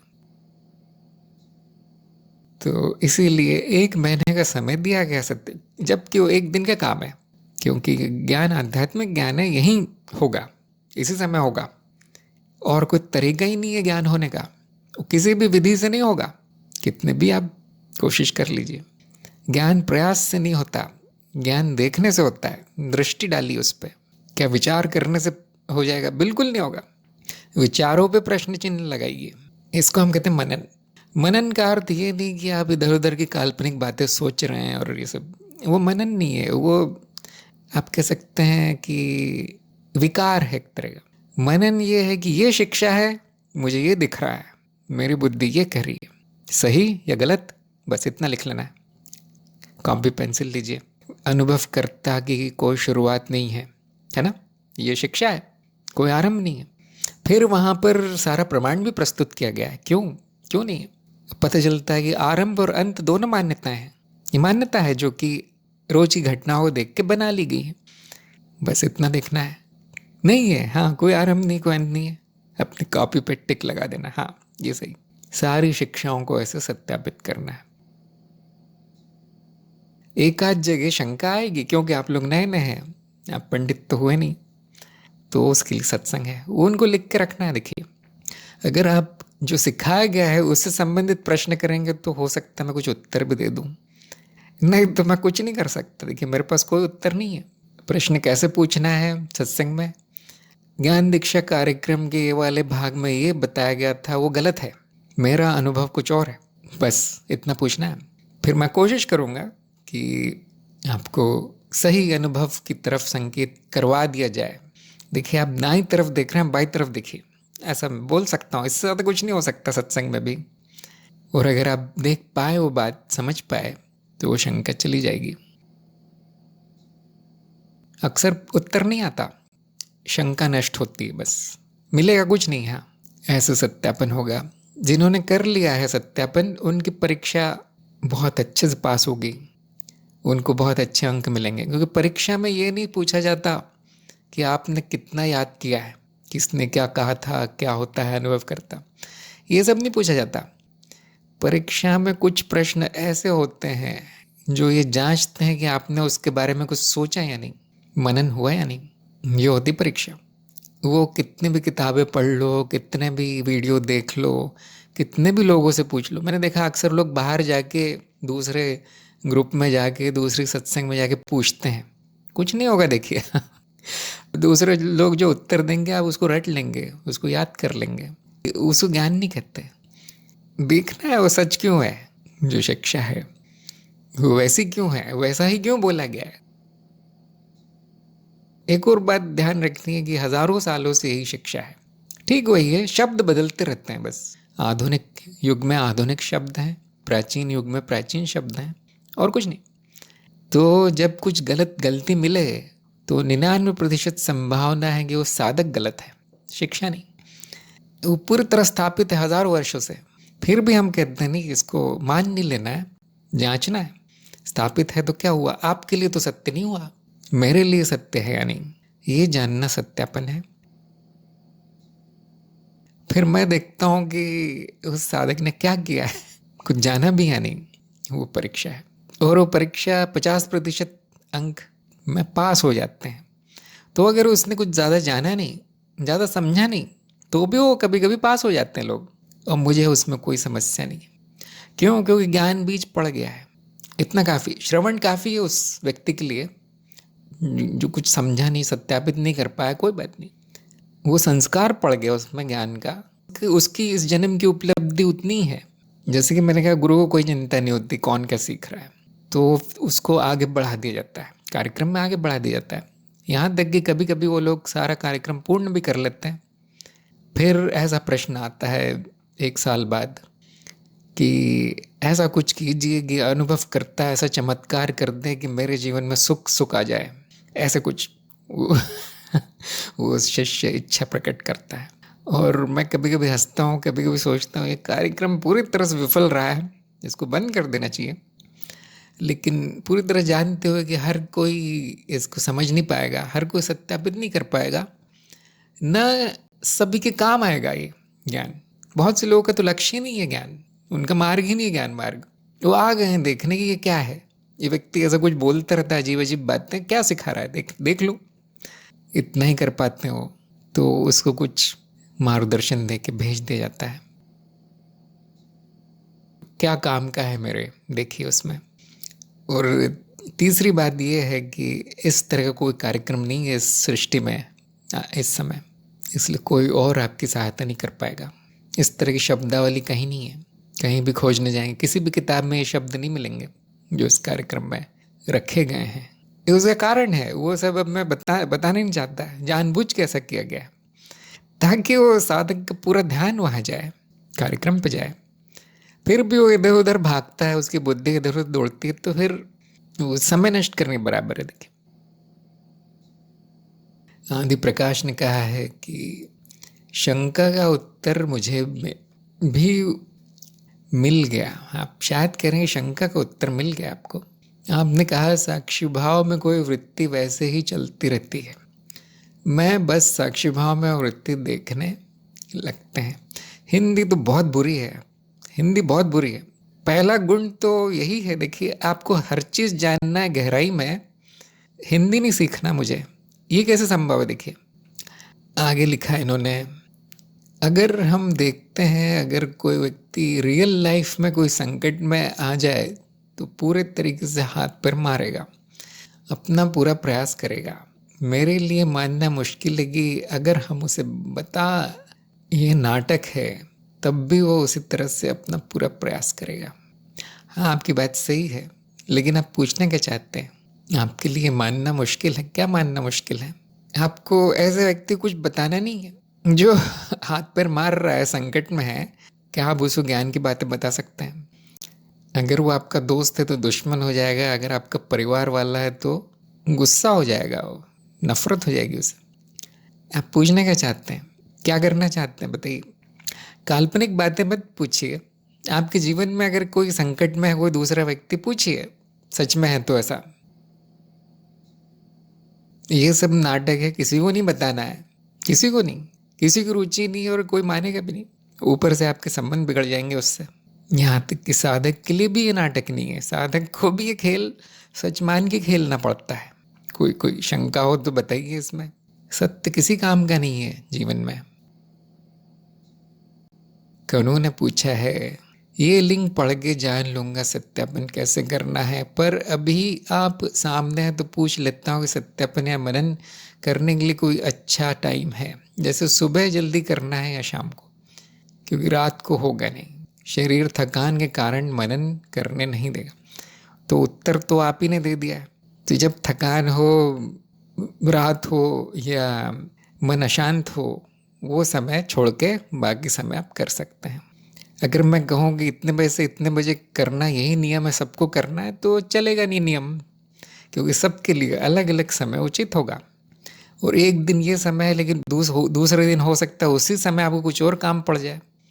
तो कोई नियम नहीं है, जो आपके लिए उचित समय हो, जहाँ शांति हो, कोई बीच में ना आए, प्रसन्न चित्त हो मन, उस समय करना है। अगर मन कहे मुझे कोई मनन वनन नहीं करना, तो बिल्कुल नहीं करना है, वो ज़बरदस्ती नहीं हो सकता। शिक्षा को देखिए, अनुभव को देखिए, प्रमाण को देखिए, कॉपी में लिख लीजिए। उसमें 2 दिन से ज़्यादा नहीं लगना चाहिए, लेकिन फिर भी आपने टाइम टेबल ही बना लिया है तो कोई बात नहीं। उस लेख में ये भी बताया गया कि कुछ बातें जो कार्यक्रम में है उनका तो सत्यापन ज़रूरी भी नहीं है। जैसे पहला पाठ कुछ नहीं बताया गया उसमें, जैसे साधक के गुण, अब क्या सत्यापन है करने का, उसमें कुछ नहीं हो, बस गुण बताए गए। जैसे आखिरी पाठ है जिसमें कि श्रवण मनन निधिध्यासन बताया गया, तो उसमें कोई प्रमाण या सत्यापित करने वाली चीज़ नहीं बताई गई। जैसे अज्ञान का पाठ है कि अज्ञान के क्या लक्षण है, ये सब बताया गया, उसमें कुछ ज़रूरत नहीं है, क्योंकि वो मुख्य शिक्षाएं नहीं है। मुख्य शिक्षा कहाँ से शुरू होती है? ज्ञान के साधन, सत्य के मानदंड और विश्लेषण, उसके बाद आत्मज्ञान, ब्रह्म ज्ञान, समाप्त। उसमें 2 दिन से ज़्यादा नहीं लगना चाहिए। फिर भी अब 1 महीना दिया जाता है सबको, क्योंकि मैं जानता हूँ कि उनका जीवन अस्त व्यस्त है, सबका, अधिकतर लोगों का, उनको बैठ के सत्यापन करने का समय नहीं मिलता, तो 1 महीना दे दिया गया है। और जो 1 महीने के बाद भी कुछ नहीं करता, वो परीक्षा देने के लिए तैयार नहीं है, उसको कार्यक्रम में रखा जाता है, लेकिन सत्संग से हटा दिया जाता है, क्योंकि मेरे पास भी समय नहीं है। तो मैं कभी कभी उस व्यक्ति को 2-3 महीने भी यहाँ रहने देता हूँ कि एक दिन तो वो कोई प्रश्न पूछेगा सत्यापन से संबंधित, अगर वो नहीं पूछता या आता ही नहीं सत्संग में, तो मैं हटा देता हूँ, क्योंकि मैं जान जाता हूँ कि अब शायद जीवन ही प्रमुख है इसके लिए, ज्ञान मार्ग नहीं। तो सबसे बहुत आसान है सत्यापन, इतना कठिन नहीं है और वैकल्पिक है। हाँ, कोई ना करना चाहे, कोई कह सकता है कि मुझे जो जानना था मैं जान गया, मुझे कोई परीक्षा नहीं देना, न मुझे कुछ और करना है, शुद्धिकरण, ज्ञान प्रसार कुछ नहीं करना है मुझे, उसी समय वो कार्यक्रम छोड़ सकता है, क्योंकि आगे कुछ खास है नहीं, आगे कोई ज्ञान नहीं है कार्यक्रम में। सत्यापन के लिए अपनी पुरानी मान्यताओं को बाजू में रखना बहुत ज़रूरी है। अपना बोर्ड साफ कर लेना, मैं कुछ नहीं जानता, और पूरी तरह तरोताज़ा होके, शुद्ध होके शिक्षाओं पर दृष्टि डालना ज़रूरी है। पहले से ही मान्यताएं हैं, पहले से ही पूर्वाग्रहग्रस्त है वो व्यक्ति, तो वो सत्यापन नहीं करेगा, वो गलतियां ढूंढेगा, कहाँ गलत है ये, इस किताब में तो ये लिखा है, यहाँ तो वो लिखा है, तो ये विकृति है, उसका कभी सत्यापन नहीं होगा, ना वो परीक्षा देगा। इसीलिए सारे पूर्वाग्रह को दूर रख के, पुरानी मान्यताओं को, पुरानी शिक्षाओं को, जहाँ से भी जो भी सुना है आज तक, सबको बाजू में बंद करके रख लीजिए, पेटी में बंद करके, कहीं फेंकना नहीं है। हो सकता है कि ये विफल हो जाए ज्ञान मार्ग, तो वो सब काम आएगा, लेकिन इस समय पूरे खुले दिमाग से आपको स्पष्ट देखना है क्या बोला गया है, हर शब्द का अर्थ जानना है, परिभाषा याद रखना है, वो परिभाषा क्या है, इसीलिए लिखवाया गया है। आपने तो आपके सारे लेख यंत्र से लिखवा लिए, तो आत्मज्ञान भी यंत्र को ही हुआ होगा, कनु का तो कुछ कह नहीं सकते, यंत्र ने आपका काम किया है। तो अब कम से कम सत्यापन यंत्र से मत करवाइए, सत्यापन स्वयं कर लीजिए, वो आपके लिए अच्छा रहेगा। नहीं होता तो कोई बात नहीं, देखिए लिखवाने को किसी को मजबूर नहीं किया जा सकता, तो आपने यंत्र से लिख लिया, लेकिन कम से कम पढ़ना आपको चाहिए, कम से कम जो यंत्र ने लिखा है वो पढ़ के तो देखिए। तो मैं जानता हूँ आपके लिए थोड़ा सा कठिन लग रहा है मार्ग, थोड़ा आप संघर्ष कर रहे हैं, आपको निर्देश मानने में समस्या है ऐसा लगता है। फिर भी प्रयास कीजिए, पूरी तरह जानते हुए कि ये सब मिथ्या है, कोई नहीं है प्रयास करने वाला, यंत्र भी मिथ्या है। देखिए, तो इस यंत्र से प्रयास करवाइए, मनोशरीर यंत्र से, हो सकता है कुछ चमत्कार हो जाए। ऐसे आपके जैसे 2-3 और हैं, 1-2 अंग्रेजी कार्यक्रम में हैं, 1-2 हिंदी में, जो पार्ट में बोला गया है वो यंत्र ने लिख दिया है पूरा का पूरा, यंत्र को सुनवा के लिख दिया वैसा का वैसा। तो 1-2 बार तो मैंने निकाल लिया, 1-2 को, बाकियों को मैंने रखा हुआ है ये सोच के कि वो कम से कम सुनते तो होंगे, कुछ तो उनके कानों में पड़ता होगा। किसी को कुछ सिखाना कितना कठिन है। देखिए, निर्देश मुझे नहीं पढ़ना, लिखना मुझे नहीं लिखना, अब फिर भी वो व्यक्ति चाहता है मुझे सारा ज्ञान हो जाए, सारे प्रश्नों का उत्तर आ जाए। सिखाना बहुत कठिन है।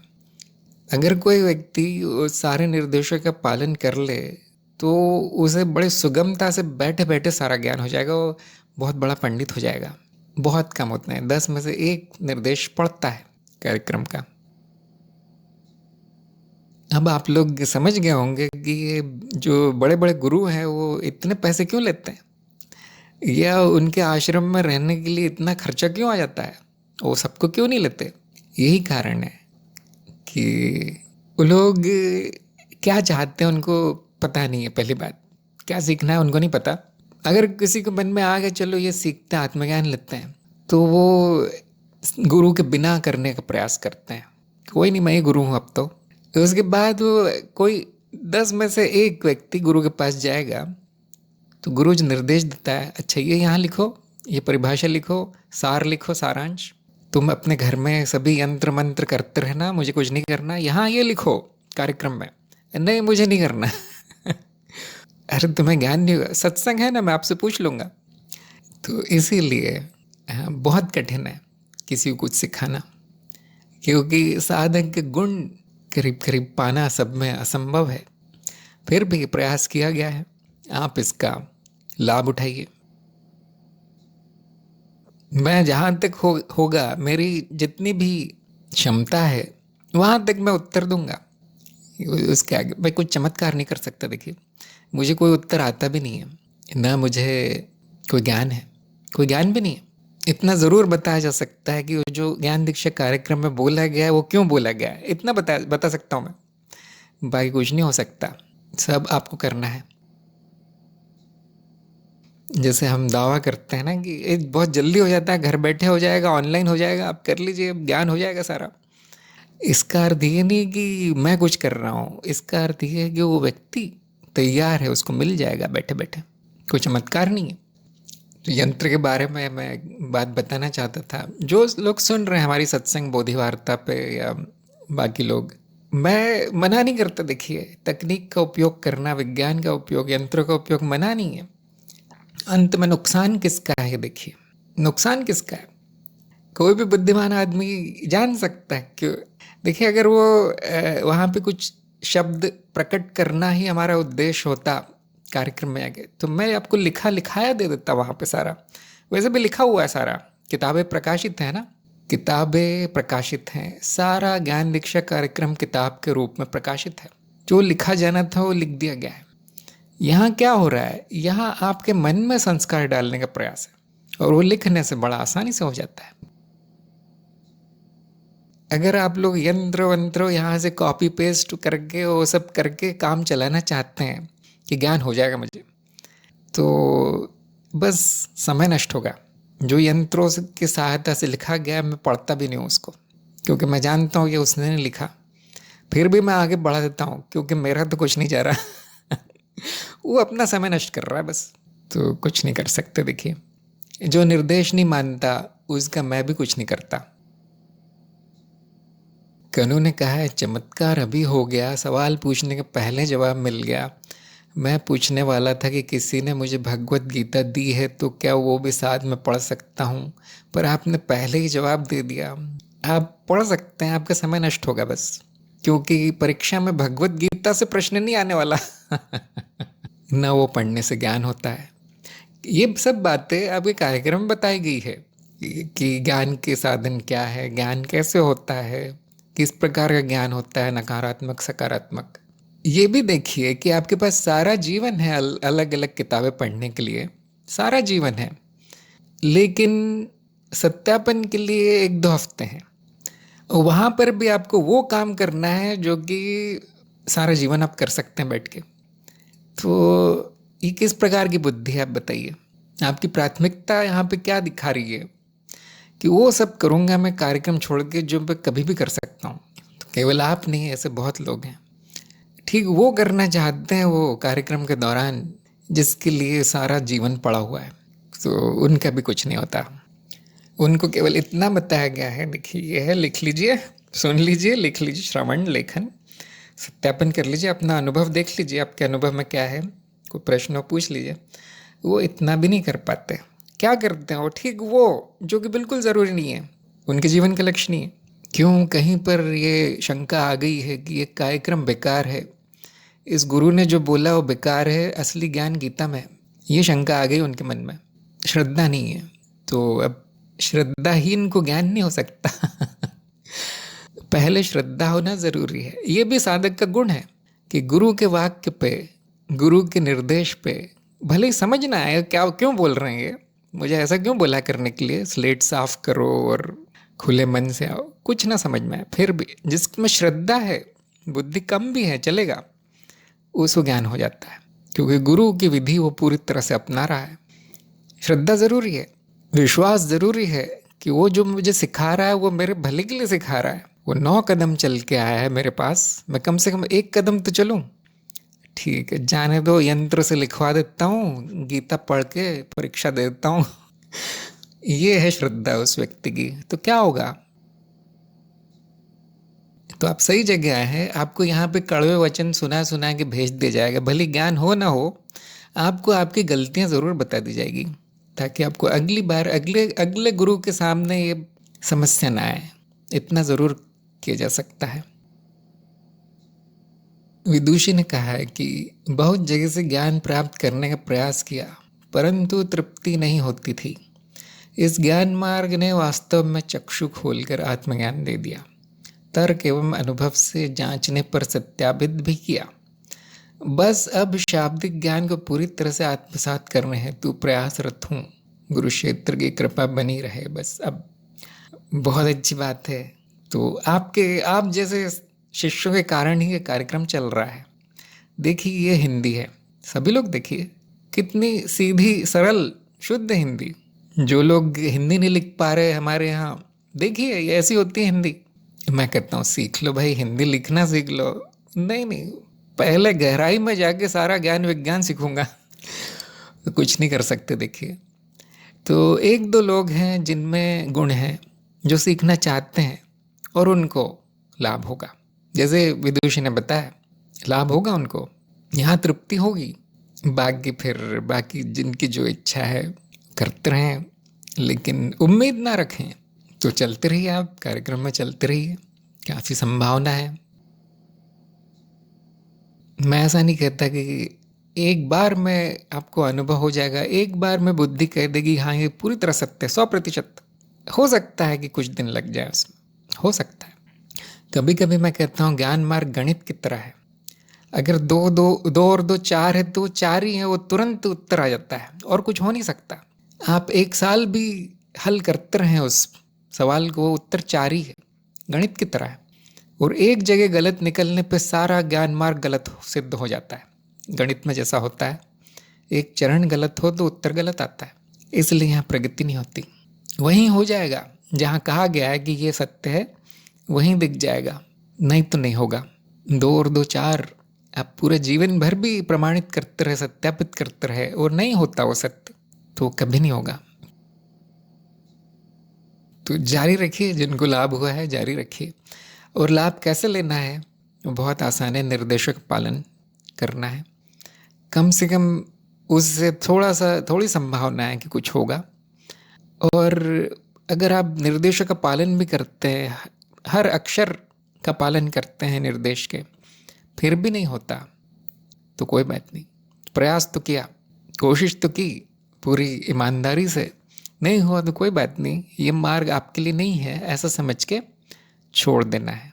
क्योंकि बहुत सारे मार्ग हैं, बहुत सारे मार्ग हैं जहाँ पे अद्भुत अनुभवों से लेकर चमत्कारी रूप से ज्ञान मिल सकता है, उनमें जाना चाहिए। फिर ऐसे व्यक्ति को एक बार पूरा प्रयास कीजिए ईमानदारी से, नहीं होता तो छोड़ देना है।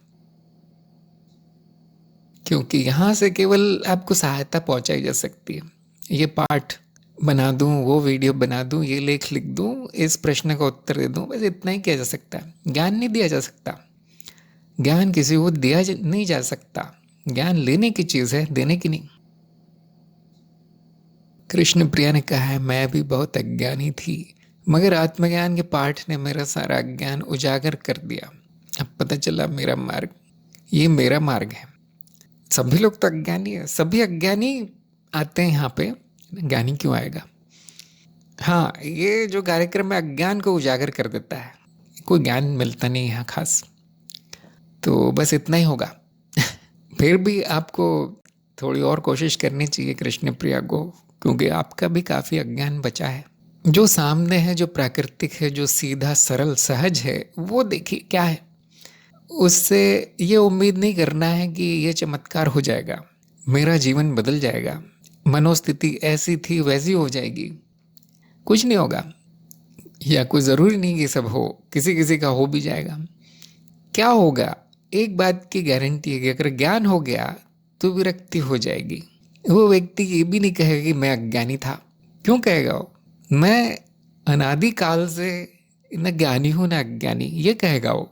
मैं ऐसा ही हूँ, नित्य हूँ, शुद्ध हूँ, इसमें न ज्ञान है न अज्ञान है, ऐसा कहेगा वो।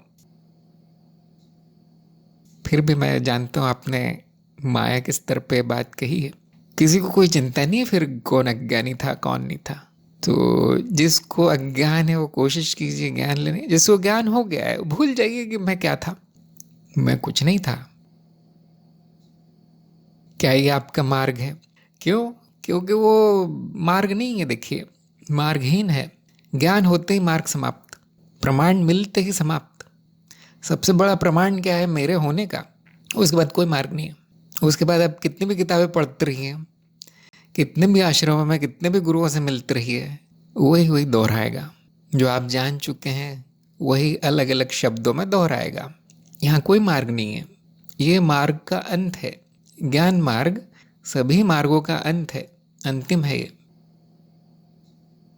कभी कभी मैं कहता हूँ चलते रही मार्ग पे, वो केवल कहने के लिए है। इसका अर्थ है कि भूलिए मत, बस जो आपने जाना है उसको भूलना नहीं है। लेकिन यहाँ चलने के लिए भी कुछ नहीं है, और कोई है भी नहीं जो चलेगा उस पे। जो मार्ग पे चल रहा था उसी का अंत हो जाता है, अब क्या चलेंगे अब। तो इसीलिए जिसको ज्ञान हो गया उसके सारे मार्ग छूट जाते हैं, सारे मार्ग छूट जाते हैं उसके। ज्ञानाक्षर पे एक और लेख है गुरुपथ नाम से, गुरुपथ, जिसमें ये बताने का प्रयास है कि गुरु का क्या मार्ग होता है, कौन से गुरु का कौन सा मार्ग होता है। और उसमें यही बताया गया कि गुरु का कोई मार्ग नहीं होता, वो ठीक वो मार्ग सिखाता है जिसमें साधक की प्रगति हो जाए, शिष्य की। अगर उसका मार्ग बचा है गुरु का तो फिर वो इतना अच्छा सिखा नहीं पाएगा। इसलिए गुरु ये एक तरह का अब लीला रचता है कि ये मेरा मार्ग है, मैं तुम्हें सिखा दूंगा। उसका कुछ नहीं होता। देखिए गुरु का कोई मार्ग नहीं होता। साधक का भी तब तक है जब तक वो सफल नहीं हो जाता उसमें। और ज्ञान मार्ग में एक दिन में सफल हो जाता है साधक, जो नहीं हुआ वो कभी नहीं होगा। ये मतलब मेरे लिए रोज की घटना है, मैं रोज देखता हूँ ऐसा होता है। जिनको ज्ञान होता है उनको एक दिन में होता है, फिर कोई प्रश्न नहीं, मौन शांति। जिनको नहीं होता उनको कभी नहीं होता। बड़ी अजीब बात है। ये मार्ग ऐसे ही मार्गहीन है। आदि प्रकाश ने लिखा है, जब मैं गणित के प्रश्न हल करता हूँ जहाँ पूरी तरह मन का परिश्रम आवश्यक होता है, तब साक्षी भाव बना नहीं रहता। कोई बात नहीं, जब आपके प्रश्न हल हो जाए उसके बाद आप साक्षी भाव में आ जाइए, क्योंकि आप नए हैं। नए हैं तो वो हर स्थिति में नहीं होगा। जो ज़रूरी है वो उसको पहले मन सामने रखेगा कि ये ज़रूरी है, मेरे लिए पढ़ाई लिखाई ज़रूरी है, ना कि साक्षी भाव। तो उसमें कोई बुराई नहीं, क्योंकि साक्षी तो रहता है, नहीं तो गणित का प्रश्न कौन हल कर रहा है वो दिखेगा नहीं, तो साक्षी रहता है। तो जब आपके प्रश्न हल हो जाए तो बस ये याद कर लीजिए कि जब वो काम चल रहा था तब भी मैं साक्षी था, तब भी मैं साक्षी था। उसी घटना को साक्षी भाव में दोहरा लीजिए 10 सेकंड। इसका अर्थ ही नहीं कि आपने 2 घंटे वो कार्य किया बिना साक्षी भाव के, अब 2 घंटे बैठ के उसको याद करना है, नहीं, 10 सेकंड। तो जो भी हुआ मैं भूल चुका था कि मैं क्या हूँ, अब मुझे याद आ गया है। हाँ, जो हुआ वो मैं साक्षी था उसका। बहुत प्राकृतिक है ये। अगर गणित होने के बाद आपको याद आता है कि मैं मनोशरीर हूँ, मेरा नाम ये है, मेरा काम वो है, मैं पुरुष हूँ, मैं स्त्री हूँ, अब समस्या है, ये बड़ी समस्या है। ये याद आता है कि उस किताब में लिखा है कि मैं साक्षी हूँ, इस कार्यक्रम में बताया गया था, ये अनुभव करता होता है ऐसा कुछ, किसी ने बताया था कि इसका प्रमाण है। अगर ऐसा याद आता है तो बहुत बड़ी समस्या है, क्योंकि अज्ञान बढ़ गया है। वो मैं मनोशरीर हूँ, ये कोई बहुत बड़ा अज्ञान नहीं है, वो सबको होता है ना, और हम इसी अज्ञान में जीवन जीते हैं, कोई बहुत खास बात नहीं। लेकिन ये जो दूसरा मामला है जिसमें कि ज्ञान का भ्रम हो रहा है, उसको, ये बड़ी समस्या है। क्योंकि अब तो वो गुरु भी नहीं ढूंढेगा, अब तो किताब भी नहीं पढ़ेगा, अब तो वो किसी से पूछेगा भी नहीं कि मैं कौन हूँ। तो साक्षी भाव ना होना कोई बड़ी आपत्ति नहीं है, क्योंकि आप तो छोटे हैं अभी, आप तो नए नए हैं आध्यात्मिक क्षेत्र में। लेकिन अज्ञान होना समस्या है, अज्ञान वापस आ जाना। तो आपके काम होने के बाद ज्ञान वापस आता है तो शुभ चिन्ह है, अच्छी बात है। नहीं आता, अज्ञान वापस आता है, अब समस्या है, मतलब ज्ञान हुआ नहीं, या फिर वो ऐसे किताब में ही लिखा रह गया, शाब्दिक और बौद्धिक रह गया, आपके मन पे वो संस्कार नहीं पड़ा उसका, जैसे हम कहते हैं गर्म तवा नहीं छुआ। अनंत साक्षी ने कहा है, प्रश्न ही नहीं है, आनंद ही आनंद है, मौन हूँ प्रश्न में ही उत्तर मिल रहा है। हाँ, स्थिति बहुत अच्छी है। अब जो आनंद में है वो क्या बोलेगा, मैं बहुत ज्ञानी हूँ, मैं बहुत बड़ा ज्ञानी हूँ, मैंने अज्ञान नाश कर दिया, मेरा ये मार्ग है, मैं सबको सिखा दूंगा। ये सब, ये आनंद नहीं है। अब तो बहुत विचलित है वो, अब तो ये अशांति है उसके मन में। आनंद में वो साधक भूल जाता है कि मैं क्या हूँ क्या नहीं, उसको प्रश्नों की चिंता नहीं होती, क्योंकि वो जानता है उत्तर तो है नहीं कोई। उसको ज्ञान की चिंता नहीं होती, वो जानता सब कुछ अज्ञेय है, वो अज्ञेयता ही आनंद है। उसको ये भी चिंता नहीं होती मुझे क्या आता है, मुझे कुछ नहीं आता। सबसे अच्छी स्थिति यही है कि मुझे कुछ नहीं आता, ये आनंद है। राम ने पूछा है, मैं थोड़ा सा अपना अनुभव बताना चाहता हूँ। पहले बहुत बार सुना था कि मैं शरीर नहीं हूँ, मन नहीं हूँ, पर कभी समझ नहीं आया।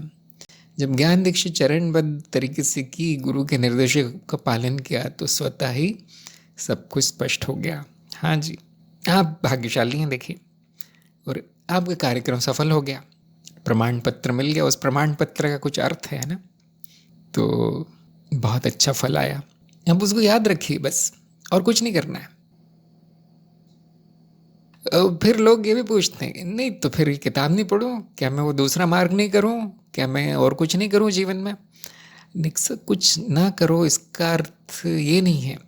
ये जो पुतला है, खिलौना है जो मनुष्य, उसमें जितनी चाबी भरी है वो घूमता रहेगा, वो कुछ ना कुछ करता रहेगा, वो बैठ नहीं सकता देखिए। लेकिन अपनी पहचान उससे मत बनाओ, उसको करने दो जो कर रहा है। उसकी प्रारब्ध ऊर्जा समाप्त होगी तो वो भी नष्ट हो जाएगा, विलीन हो जाएगा। क्या ये लक्ष्य था हमारा? नहीं, बिल्कुल नहीं। क्या कुछ न करो ये लक्ष्य था? बिल्कुल नहीं। ज्ञान मार्ग का लक्ष्य इतना ऐसा था कि अज्ञान न रहे, बस कुछ करना, कुछ नहीं करना, विलीन होना, मुक्ति, ये सब लक्ष्य नहीं है हमारे, क्योंकि हम जानते हैं वो सब बेकार की बातें, अर्थहीन सा है सब कुछ। शुरू में बड़ा महत्वपूर्ण लगता है, ज्ञान होने के बाद अर्थहीन है। ज्ञान होने के बाद आनंद ही आनंद है, और वो आनंद की अभिव्यक्ति बहुत तरीक़ों से हो सकती है, जैसे ज्ञान प्रसार में, सेवा में, दूसरे मार्गों में कार्य करके, कुछ जान के, माया, तंत्र विद्या, ये सब, या अपना जीवन सुख से जीना, ये सब हो सकता है उसमें। वो मना नहीं है, ज्ञान मार्ग में तो कुछ भी मना नहीं है। लेकिन उससे अपनी पहचान नहीं बनानी चाहिए कि ये मैं हूँ जो कर रहा हूँ। इसलिए याद रखना ज़रूरी है बस, और तो कुछ भी। कनु ने पूछा है, मैं जानना चाहता हूँ आनंद का डेफिनेशन मतलब क्या है। आनंद के बारे में सुन रखा है लेकिन क्लियर नहीं है आनंद मतलब होता क्या है। आनंद जो हम समझते हैं जैसे कुछ इच्छा करते हैं हमें मिल जाता है, या पसंदीदा खाने की चीज़ मिले, या जिसे पसंद करते हैं उससे मुलाकात होती है तो खुशी महसूस होती है। ज्ञान मार्ग में कहते हैं खुशी मतलब शरीर पुरस्कार दे रहा है, और विज्ञान में कहते हैं शरीर डोपामीन रिलीज करता है। तो मुझे समझ में आ रहा है आनंद मतलब जो डोपामीन बहुत मात्रा में, अधिक मात्रा में रिलीज करे उसे आनंद कहते हैं। खुशी की अधिक मात्रा या बहुत हाई लेवल की खुशी, क्या आनंद यही है? या फिर आनंद ना खुशी है ना दुख, मतलब आनंद के शरीर के पुरस्कार या डोपामिन से कुछ लेना देना नहीं। आपके कार्यक्रम में बताया गया है आनंद क्या है, क्या आपने सुना? नहीं सुना तो सुन लीजिए, परिभाषा बताएगी आनंद की। आनंद मैं हूं। आनंद की परिभाषा क्या है? आनंद मैं स्वयं हूं, मेरा नाम आनंद है। ये कोई स्थिति नहीं है जो आएगी और जाएगी, ये कोई गुण नहीं है जो अनुभवकर्ता में होता है, गुण नहीं है, ये नाम है उसका। ये कोई मानसिक क्रिया या रासायनिक क्रिया नहीं है, नहीं तो हम उसे अनुभवकर्ता का गुण नहीं कहते या अनुभवकर्ता का नाम नहीं रखते आनंद कभी। क्या कहा गया कार्यक्रम में? मैं आनंद हूँ, सच्चित आनंद। शायद ये समझ जाता है शिष्य कि शरीर से कुछ लेना देना नहीं है मेरा, तो ये आनंद जो है शब्द मेरे लिए प्रयोग किया गया है, ना कि मनोशरीर के लिए। इतना समझ जाता होगा व्यक्ति। तो प्रश्न ये आता है कि मुझे आनंद क्यों कहा गया? क्योंकि ये सुख और दुख ये किसी भी वृत्ति के परे है। अनुभव करता जो मैं हूँ, जो आप स्वयं हैं, वो सुख और दुख या हर प्रकार की वृत्ति, हर प्रकार का भाव, हर प्रकार का विचार उसके परे है, वो है आनंद। फिर शांति भी कहा गया, और शांति का भी यही अर्थ है कि जहाँ कुछ ना होता हो, ना कुछ अच्छा ना कुछ बुरा। देखिए कैसा है, क्या अनुभव करता है, ऐसा सच में है, स्वयं जानिए। क्यों खुशी या सुख या दुख ये सब अनुभवकर्ता के लिए लागू क्यों नहीं होते? क्योंकि ये मनुष्य निर्मित धारणाएं हैं, चित्त निर्मित माया है। मनुष्य निर्मित धारणा, एक व्यक्ति का सुख दूसरे के लिए दुख हो सकता है। ये रोज का आपका अनुभव होगा, रोज आप देखते होंगे ऐसा, एक व्यक्ति का सुख दूसरे के लिए दुख, दूसरे का दुख पहले के लिए सुख। असत्य है देखिए। तो आप कितना भी जान लीजिए, रासायनिक नाम पढ़ लीजिए, ये सब स्वयं को नहीं जानेंगे तो आनंद को नहीं जानेंगे। कार्यक्रम में देखिए और स्वयं में ढूंढिए आनंद, क्या वहाँ आनंद है, क्या वहाँ शांति है। अब सबकी समझ में आ रहा होगा कि ये जो बड़े बड़े गुरु हैं, जो स्वामी लोग हैं, अपने नाम के पीछे आनंद क्यों लगा देते हैं? आत्मानंद, नित्यानंद, सदानंद, क्योंकि वो याद रखना चाहते हैं कि मैं क्या हूँ। ये आनंद सत्य का परिवाची है, क्योंकि वो ना आता है न जाता है। वृत्तियाँ आती जाती हैं, हाँ, अनुभव आते जाते हैं। बहुत बड़ा अनुभव हो जाए, ऊंचा अनुभव हो जाए, फिर भी वो चला जाएगा, इसलिए वो असत्य है। वो मेरा स्वरूप नहीं है। मेरा स्वरूप आनंद है, जहाँ कुछ नहीं हो रहा, जो शून्य है, जो शांत है। क्या ऐसा है? देखिए। तो हमारा समय आज समाप्त हो गया है। यदि आप लोगों के प्रश्न बचे हैं तो अगली बार दोबारा ज़रूर पूछिए, मैं कोशिश करूँगा जवाब देने का। सभी का सत्संग में आने के लिए बहुत बहुत धन्यवाद। हम अगली बार मिलेंगे। नमस्कार।